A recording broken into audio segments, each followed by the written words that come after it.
next 30 minutes, we'll touch on points like personalization, nurturing leads, lead quality in the digital world, and account-based marketing. Welcome to the TrueQC podcast. And let me give you a brief background about our guest today. Liz, she's the VP of American Demand Generation at Octa, and she's responsible for generating pipelines and accelerating sales cycles to meet Octa's revenue goals, which include regional marketing and sales development both. And she has 20 plus years of experience in doing this. Ray is the Chief Revenue Officer at ITWC and our surprise guest at this podcast.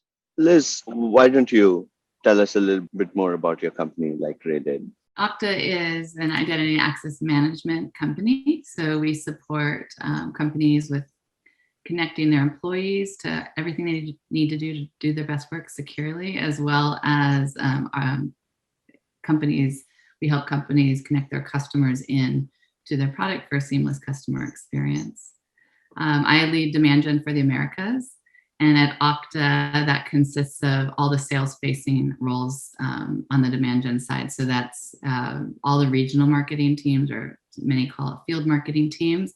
We have different field marketing teams that are focused on different segments. So we have a full team focused on our corporate and enterprise business, another team focused on all of our named accounts of the world's largest organizations, a team focused on public sector business. And then we have, similarly aligned to that, all of our sales development reps and business development reps.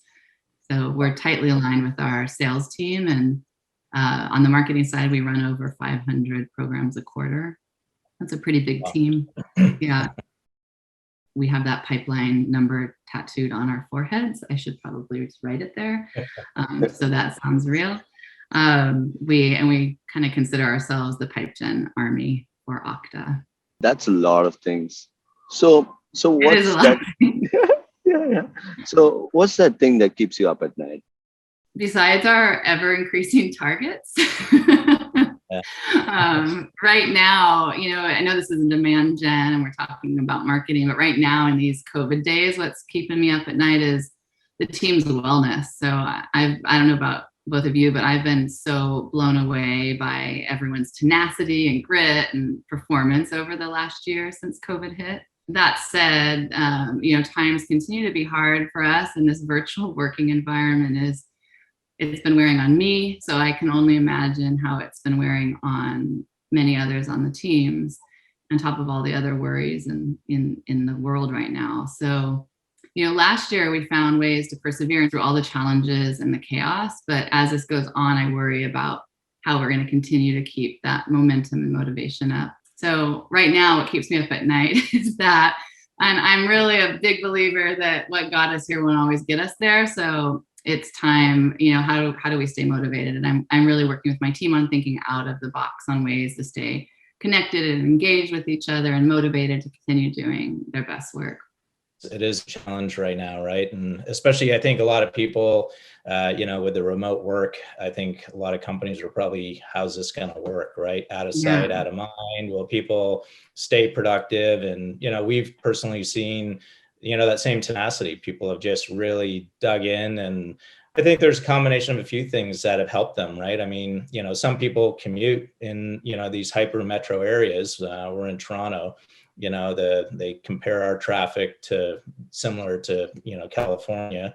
And, I think when people are battling some of those other stresses and trying to fulfill on their jobs, there's different dynamics at play. And I think people now have been able to really kind of adjust to that balance at home and being able to, to be productive. But to your point, what does that look like long term? I mean, if you have small kids, you have other distractions. Some people just like the camaraderie of being, with their team, and, they thrive on that. So definitely going to be some interesting times and how to adjust, if this continues forward. Quarterly kind of one-on-ones with the team where I just have open office hours, people can drop in. And it's really a lot for me more than even them, but and now this year I've started to do monthly so that we can connect and I meet new people that join, and we're still growing. There's so many people that started working in the virtual environment, which is also a very unique and challenging way to build relationships and understand the inner workings of an organization. But now I'm doing these monthly, and I really, this month it's occurred to me, like, these are my hallway conversations that we just don't get to have anymore. These are the drop by your desk, see someone at, in the lunchroom, and getting a snack or a coffee, or the water cooler conversations. And it's just more important than ever to do more of that now, even though we're all zoomed out. And that's a whole nother thing. Like, how do we do this and not be on the screen more than we already are? But I think on the other side, it's also made us close to the people that we talk to on day-to-day basis, because you get to meet their families, you get to meet their children, and you get to know so much more about them in their natural habitat. It's just amazing. Yeah, it is. It's much more intimate. So I heard, Liz, that you were talking about you're doing a lot of stuff on the ABM side. So I'd like to ask you, what is the best way, according to you, to generate an ABM campaign or an ABM list?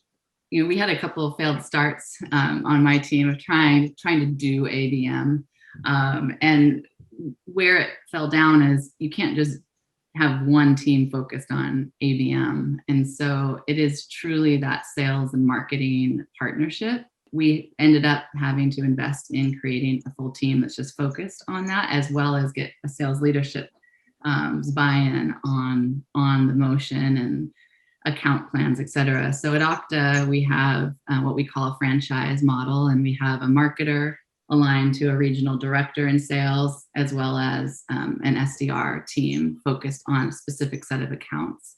And they meet weekly, they look at account plans, they come up with a strategy together of how they're going to engage with those accounts that week, that month, that quarter, what the goals are. And truly, we call it ABSM because it has to have the S and the sales in there.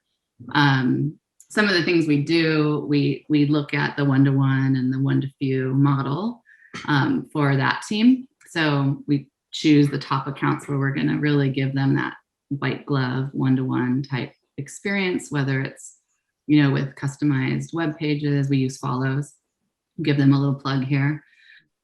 We also have demand-based. We're rolling out 6 cents. So really looking at the account engagement and choosing our accounts based on account engagement. And then with that one-to-one, it's so white glove. It's like which campaigns you can almost just opt them into based on where they are in their buyer's journey. And then for the others that fall out, we put them into the one-to-few or the one-to-many programs that many others on the team run. And is it divided into an SMB and an enterprise model, or is it? Yeah, right now our ABM motion is mostly on the world's largest organizations. So we don't have personalization for SMB, except for sales outreach will be personalized. Right. But in terms of marketing campaigns, our SMB segment just gets, they'll get some personalization in some of the campaigns that we run, just in terms of like standard personalization, but right. we aren't looking at account plans and right. POV to make the decisions on what we serve them when. And you answered my next question as well, right? I was going to ask you how sales and marketing are aligned. So Ray, what do you think about both these subjects? When we consult with a lot of marketers, there's always two kind of worlds, right? Fill the funnel, we've got quarterly expectations, right? And a lot of things drive that. Obviously, board of directors, stock price, there's a lot of influencers from the exec level that are pushing down and need to have results. So then, marketing is tasked with, okay, I've got to go and align, my sales teams, get their leads, aligned and nurtured and take them down the path. But, at the other end of that spectrum is what happens when you've done that and fulfilled on that promise, but conversion's not where it should be. A lot of that frustration I hear is, sales saying it's a bad lead, or, they're just not ready, or whatever that might be. But, that same lead given to somebody else might close, right? So There's definitely in my experience, a bit of a divide on what marketing is trying to accomplish and how sales either appreciates or understands or aligns to that. I'd love to hear Liz's thoughts on that as well.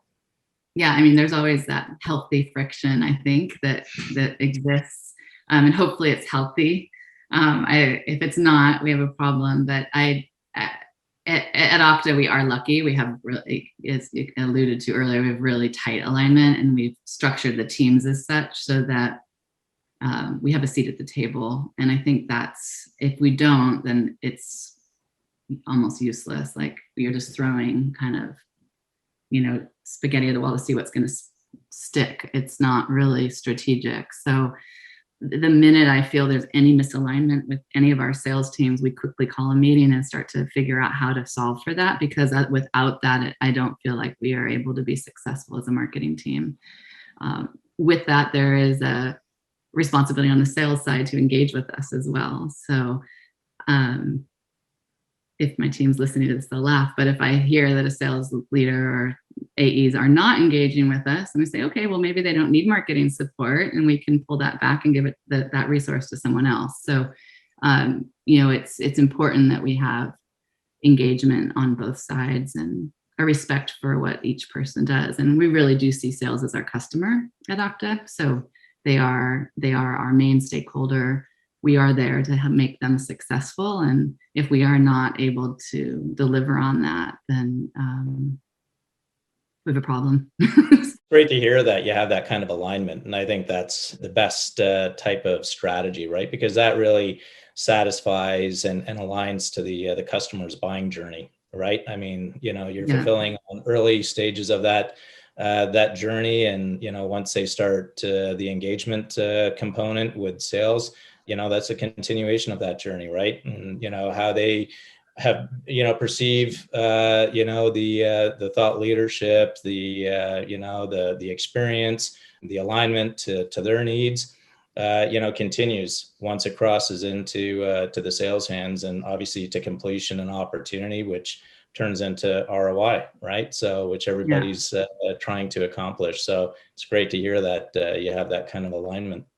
I consider my team the mini CMOs for their region. So they're not responsible for all the pipeline that's coming into that region, but they are responsible for connecting the dots and making sure all the other marketing teams. So we have, web team, ads team, corporate events team, campaigns team that's focused on all the nurtures.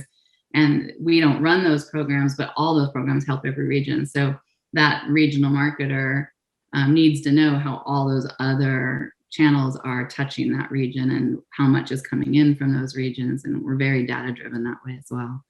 So doing all these steps is a sign of a very, very good leader. I think you're doing great stuff out there. I have a great team, a smart team. Hire people smarter than you. That's exactly. That's great.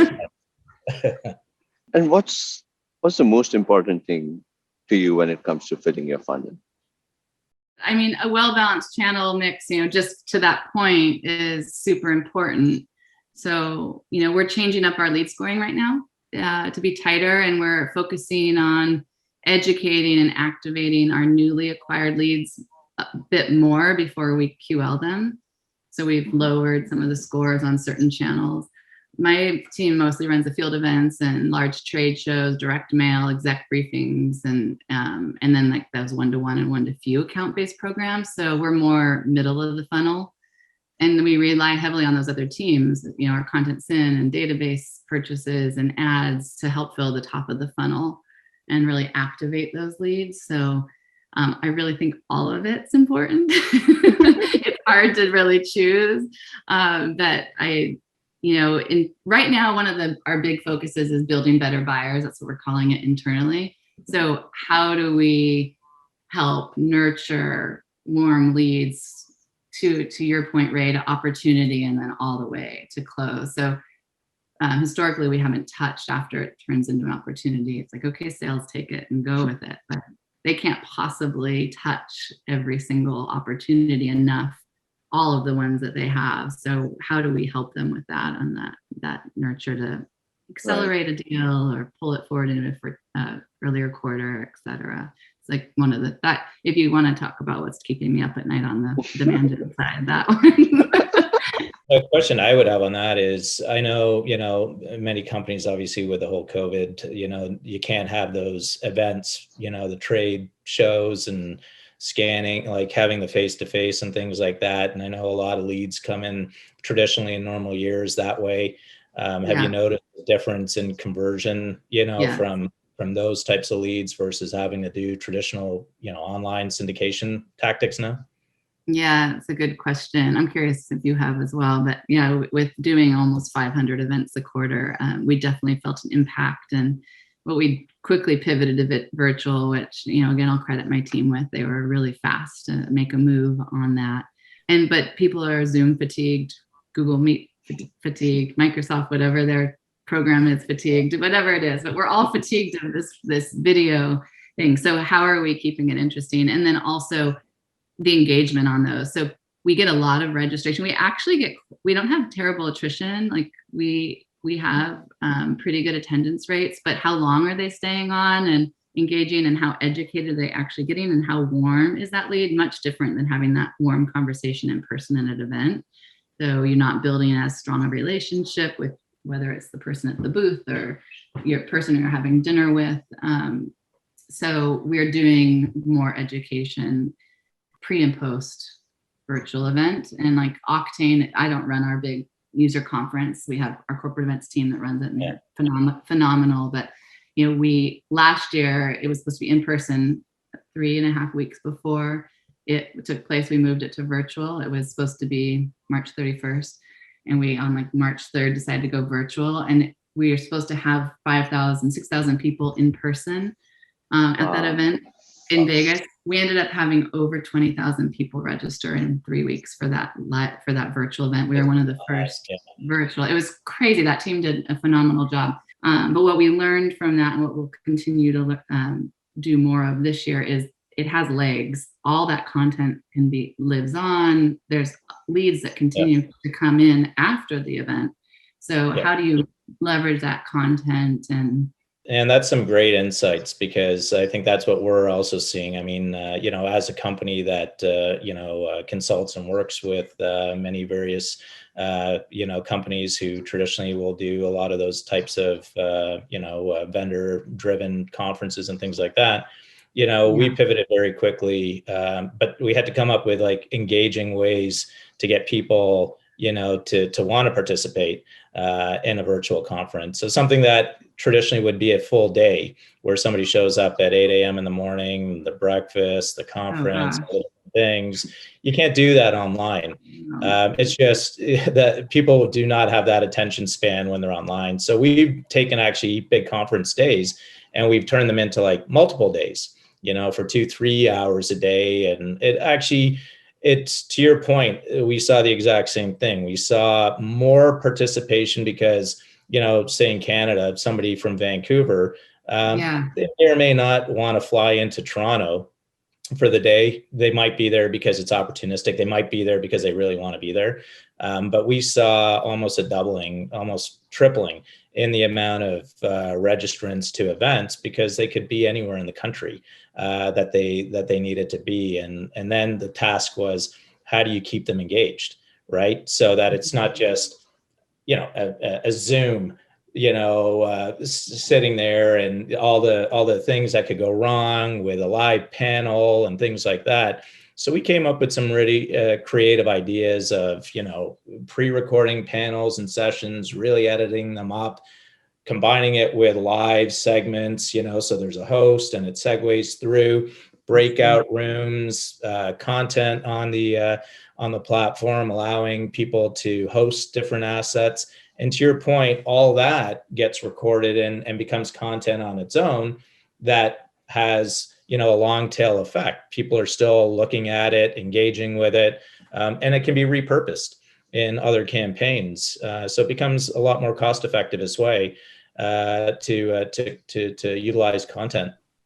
And what do you think, has sales increased during the COVID time? What have you seen, Ray, on your side of the world? Yeah, absolutely. Well, for us, I mean, again, being an integrated marketing platform that, is engaging technology decision makers. I mean, we're working with all kinds of different vendors and all kinds of different solutions. And, although you can't be there, like we said, in physical events, and there's been disruption in some of the different marketing tactics, the consensus is that there is a transformation going on still within businesses, and there are solutions that are must-haves, must-needs, and companies have to adopt and engage. So for us, being able to support partners that need to reach these technology decision makers, because we have the right content environments, obviously being trusted publisher in one capacity, being able to, service events virtually, being able to utilize first party data on these personas, what they do in the digital world, and where to find them and how to engage them, has certainly, put us in a different position to be a value partners in some capacity.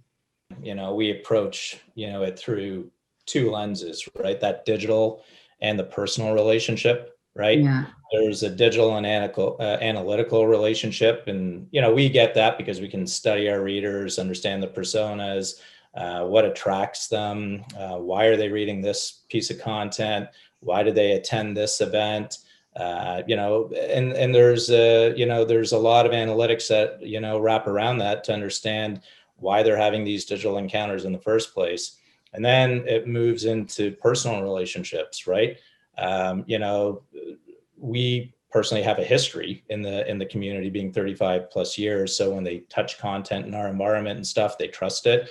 But also from a vendor standpoint, understanding that relationship that sales folks have in the community, some of the companies that they've done business with, from a use case standpoint, makes a big difference.